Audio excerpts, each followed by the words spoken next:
네, 그럼 저희 이어서는 미증시를 둘러싸고 있는 이슈를 다뤄보는 시간, 글로벌 핫 이슈로 한번 넘어가 보도록 하겠습니다. 세계에서 들려오는 다양한 이야기는 어제에 이어서 오늘도 이분과 한번 이야기해 볼게요. LS증권 수석연구원 정다운 연구원 오셨습니다. 어서 오세요. 네, 안녕하십니까. 네, 반갑습니다. 저희도 어제도 많은 이야기를 나눴었는데 간밤에 참 이제 밤에 안심하고 잠을 잘 수가 없어요. 밤에도 그렇고 또 우리 장중에도 여러 소식이 들려오고 있어서 함께 짚어보도록 하겠습니다.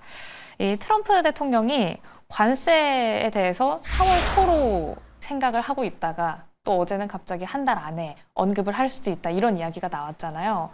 사실 관세 언급이 조금 너무 왔다 갔다 하다 보니까 시장 영향력이 그렇게 클까 싶기도 한데 어떻게 보세요? 네, 사실 저도 어제 관세에 대한 부분이 영향력이 조금은 줄어들어가는 모습이라는 생각을 가지고 좀 말씀을 드렸는데 아직 시장이 그러지는 못한 것 같습니다. 트럼프 대통령도 이제 관세에 대한 부과 시기를 앞당긴다라고 좀 더 어떻게 보면은 이 톤을 좀 더 강화했다라고 볼 수가 있는 거거든요. 그럼 왜 이런 모습이 나타나냐라고 했을 때 트럼프 대통령이 하고자 하는 것들은 사실 관세를 부과하는 것도 일정 부분 있어 보입니다만 이 관세라는 무기를 활용해서 다른 것들을 좀 취하고자 합니다. 뭐 캐나다나 멕시코에 얘기했던 것처럼 뭐 반이민에 대한 부분 그리고 또 마약에 대한 부분 이런 것들을 좀 통제를 하고자 하는 거거든요. 결국 관세는 도구고 다른 것들을 좀 얻고자 하는 것들을 실제로 끌어내려고 한다라는 거죠. 근데 지금 상황을 보면 시장도 생각보다 강한 모습을 보이고 있고 이런 모습들은 또 관세에 대해서 일기 때보다 약간은 약한 모습이네 라는 반응들이 좀 섞여 있다 보니까 트럼프가 당장 관세를 뭐 이렇게 강하게 부과를 하겠다라기보다는 지금은 좀 강경하게 얘기를 던져놔야 이후에 이제 협상 테이블에서 유리한 고지를 점하고 이 원하는 것들을 이끌어내는데 좀 더 쉬운 그런 환경이 되기 때문에 그래서 이렇게 좀 강하게 발언을 하는 게 아닌가 이렇게 좀 생각이 됩니다. 그럼 지금 이런 4월 초였다가 앞당겨질 수도 있다라는 발언 자체도 시장에는 큰 영향은 없을 것이다라고 기대를 해봐도 될까요? 말씀해 주셨던 것처럼. 그렇지는 않습니다. 시간이 필요하다라고 생각을 합니다. 네. 네. 4월 초 뭐 이런 시기적으로 바라봤을 때 어쨌든 협상 테이블까지 만나려면 시간이 필요한 상황이지 않습니까? 네. 그리고 협상을 시작을 했을 때 트럼프가 얘기했던 뭐 25% 관세들 이런 것들을 조금은 낮추는 모습들이 어느 정도는 가능할 거다라고 저는 여전히 좀 생각을 하고 있어서 시간이 좀 필요하고 그 안에는 좀 변동성이 있을 수 있지만은 그래도 이렇게 강한 정도의 관세 부과 그리고 그로 인해서 미국 소비자들 그리고 글로벌 경기가 망가지는 그림까지는 안 갈 것이다라고 일단은 생각을 하고 있습니다. 네, 저희 관세 관련해서는 좀 길게 놓고 봐야 하는 거군요. 당장 닥치진 않았지만 그래도 관세라는 폭탄이 떨어질 때까지 정말 이제 우리 표면적으로 떨어질 때까지 한번 시간을 두고 지켜보도록 하겠습니다. 이 관세 관련해서도 사실 미국이 주요하게 때린다고 할까요? 그 주인공은 중국이잖아요. 또 중국의 상무장관이 미국의 일방적인 관세 인상은 정상적인 무역 협력을 훼손했다 뭐 이런 식으로 좀 이쪽에서도 강하게 이야기를 했더라고요. 이 부분은 어떻게 생각하세요? 죄송한데 질문을 제가 잘 못 들었는데 한 번만. 네. 이 중국에서 네네네. 중국의 상무장관이 네. 미국의 일방적인 관세 인상에 대해서 네네네. 이 정상적인 경제 무역 협력을 훼손하는 처우다라고 생각보다 네네네네. 강하게 이야기를 했는데 이 부분은 또 미중 갈등의 심화라고 봐야 할까요? 네, 일단 아직은 미중 간의 갈등이 본격화되지는 않았다라고 생각을 합니다. 뭐 사실 발언에 그치는 얘기이고 이전에 트럼프가 중국에 관세를 추가적으로 10%를 부과를 하겠다라고 얘기를 했을 때 시장 반응이 그랬습니다. 동맹국인 멕시코와 캐나다에 25%를 부과하는데 중국의 평균 관세를 생각해 보면은 10% 추가 관세를 부과한다 할지라도 오히려 중국의 관세가 더 낫네라는 반응이 있었거든요. 그만큼 아직은 10% 초과 부과 정도라는 레벨은 상당히 생각했던 것보다 자체가 양호한 수준의 관세율이라고 좀 보실 수가 있을 것 같고요. 그러다 보니 중국도 보복 관세 품목으로 들었던 것들이 사실 미국에서 수입해오는 물량 비중이 좀 낮은 것들을 가지고 어느 정도는 좀 보여주기식의 대응에 그치는 그런 모습을 보였거든요. 그래서 제 생각에는 중국은 약간은 기다리고 있는 게 아닌가 싶습니다. 트럼프가 실제로 어떤 정책을 부과하느냐에 따라서 이 부분을 어떻게 좀 만회해 나가고 뭔가 협상을 할 여지가 있다면 협상을 하고 이런 부분들에 대해서 아직은 좀 대비를 하고 있는 거고 그 대비의 일환으로도 이제 중국의 내수를 좀 진작시키는 모습들이 나타나는 게 아닌가 이렇게 좀 생각을 합니다. 네, 중국도 결국 좀 길게 보고 대비하고 있는 수순인 거군요. 그럼 저희 어제 우리 국내장에서도 핫했던 게 한한령 해제잖아요. 이 부분도 중국에 대비하는 모습이라고 이해를 해보면 될까요? 큰 그림에서는 좀 그렇게 생각을 하고 있습니다. 한한령이 이제 2017년부터 시작이 됐는데 그 이후로 이제 우리나라가 문화 콘텐츠들을 중국에 원하는 대로 수출을 못하는 상황이 되지 않았습니까? 근데 그 상황에서 중국이 무언가 힘을 가져가려면 결국 중국도 다른 나라로부터의 수입을 해와서 소비를 해줄 수 있는 국가다라는 것들을 보여줄 필요가 있습니다. 결국 내수랑 연결이 되는 거거든요. 그러다 보니까 이제 미국이 관세를 정말 적극적으로 때릴지 그로 인해서 중국이 미국으로의 수출 내지는 미국의 동맹국들에게로의 수출이 조금은 둔화되는 그림이 나타날지 이런 부분들에 대해서 약간은 우려 섞여있는 대비를 하고 있는 상황이기 때문에 그 대비의 일환으로 아무래도 우리나라와도 관계를 좀 더 돈독해 하고 싶어하는 모습이지 않나 이렇게 좀 생각이 되고 일단 시장에서는 좀 가능성을 높게 보는 것 같기는 합니다만 이 부분 같은 경우도 사실 미국과의 협상 테이블에서 어떤 얘기들이 오가고 어떤 조건들이 좀 타진이 되는지에 따라서 약간의 변동성은 남아있지 않나 이렇게 좀 생각이 되기는 합니다. 네. 네. 한한령 관련해서는 변동성이 약간 예상된다라고 이야기까지 남겨주셨습니다. 저희 그럼 한한령 관련 이슈는 좀 단기적으로 갈 거다라고 생각을 해봐도 될까요?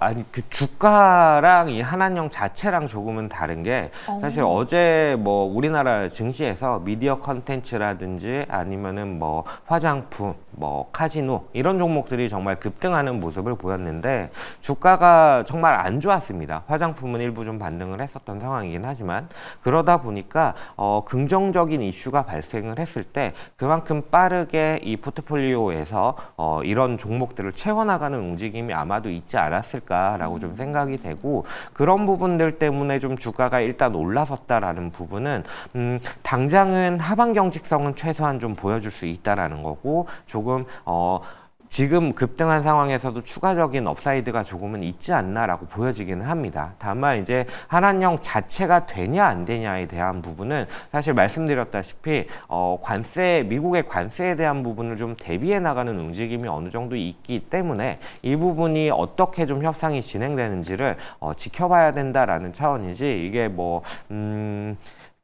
해제 가능성이 없다 혹은 내지는 낮다 이렇게 좀 보는 것은 아닙니다. 네, 한한령 관련해서 어제는 거의 우리 시장을 주도했던 이슈였는데요. 우리 시장 상황 이야기까지 함께 나눠봤습니다. 우리 개장을 대비하는 전략은 잠시 뒤에 함께 짜보도록 하고요. 이제 앞으로의 미국 증시는 또 어떻게 흘러가게 될지 미증시 전망하는 시간으로 한번 넘어가 보도록 할게요. 어제도 이 시간에 여러 가지 지표를 또 짚어주셨어요. 내일도 나오는 지표들이 예정이 되어 있는데 하나씩 한번 풀어보도록 할게요. 네, 이제 오늘 밤부터 이제 미국 증시가 개장을 하게 되면은 주요 지표로는 S&P 글로벌의 PMI가 발표가 되게 되고요.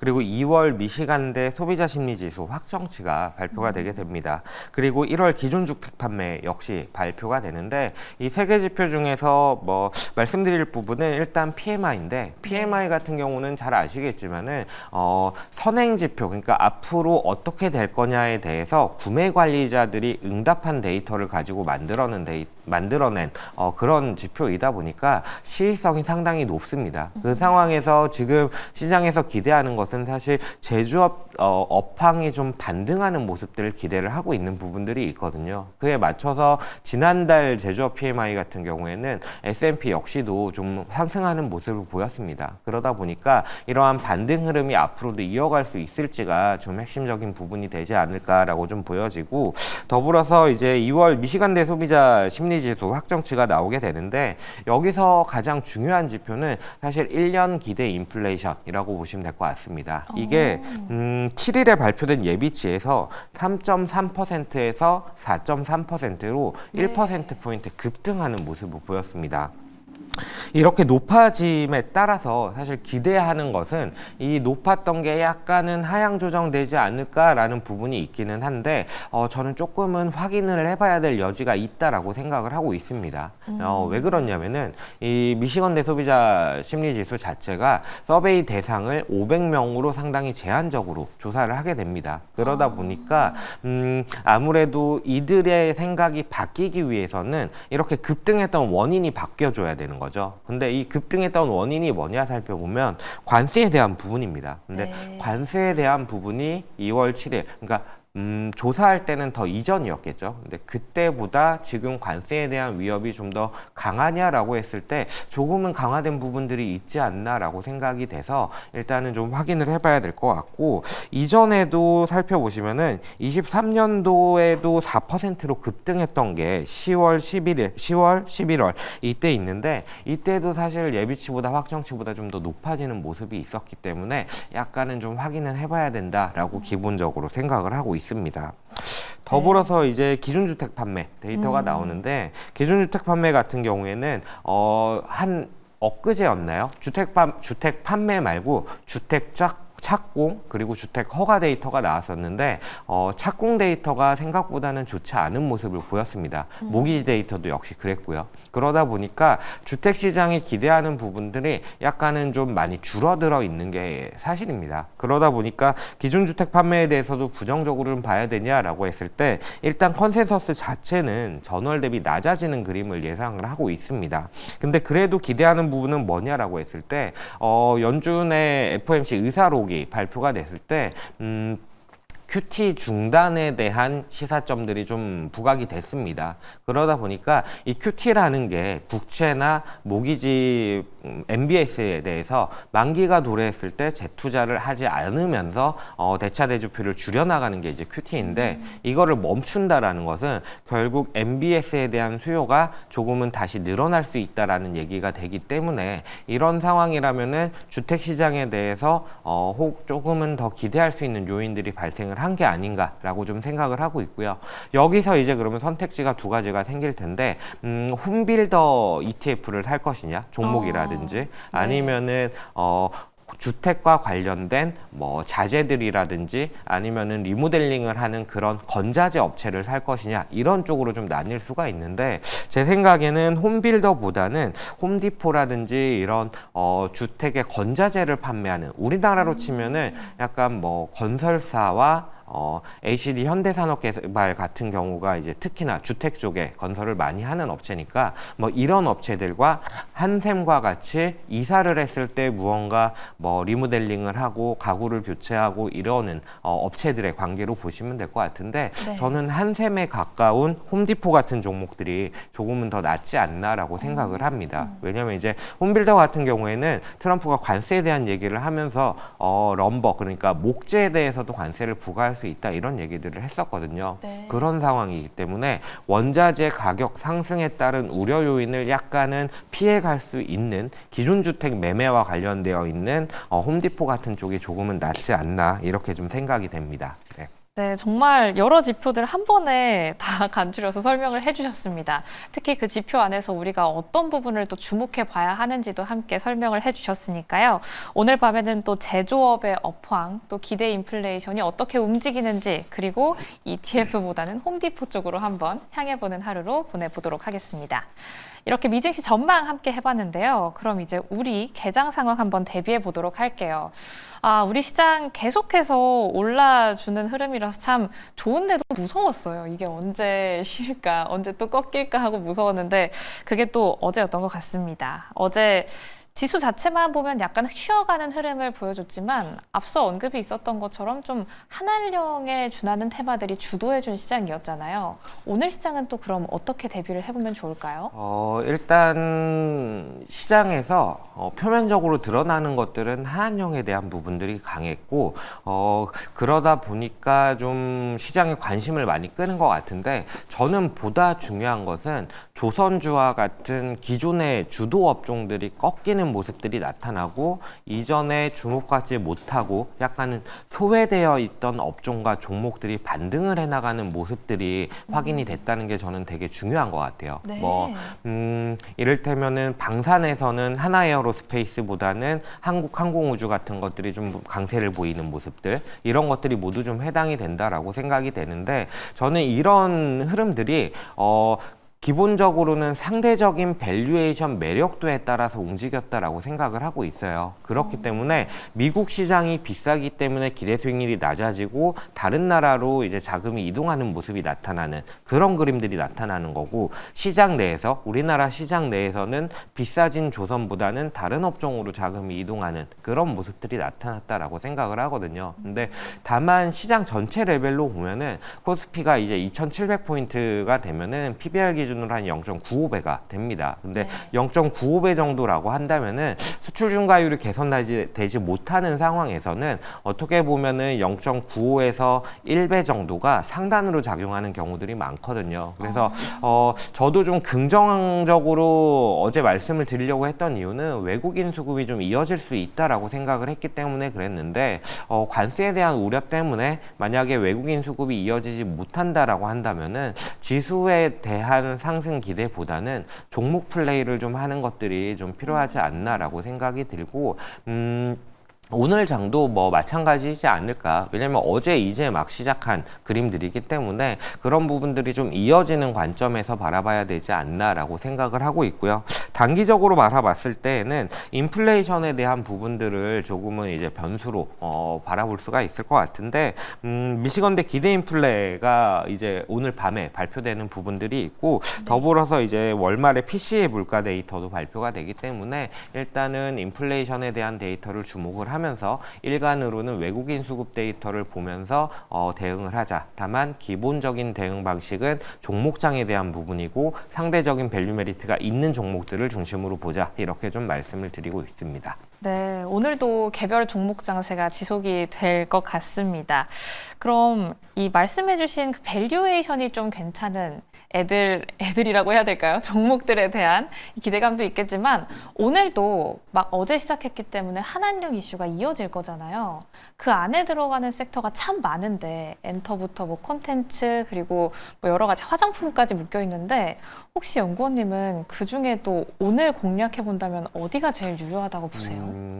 오늘이요. 오늘 하루만 놓고 봐서는 사실 저 정확하게는 모르겠습니다. 다만 이제 실적에 대한 기대감이라든지 이런 부분들을 반영을 했을 때에는 엔터 같은 종목들 엔터에서도 이제 아티스트들이 컴백을 하고 활동을 재개하는 그런 종목들이 있거든요. 그런 종목들을 중심으로 보는 게 그래도 뭐 단기적인 급등을 했을 때 상승폭은 약간은 낮을지라도 그럼에도 불구하고 조금 더 안정적으로 가져갈 수 있고 시간도 좀 더 길게 상승할 수 있고 이런 모습들을 기대할 수 있지 않을까라고 생각을 해서 저는 엔터가 그래도 좀 낫지 않나 이렇게 생각을 합니다. 네, 한한령 이슈 안에서는 엔터를 조금 더 눈에 담아보자. 어제 또 정말 개장하자마자 참 급등하는 모습을 보여주기도 했으니까요. 관련 종목들도 함께 눈 담아 보시는 것도 좋을 것 같습니다.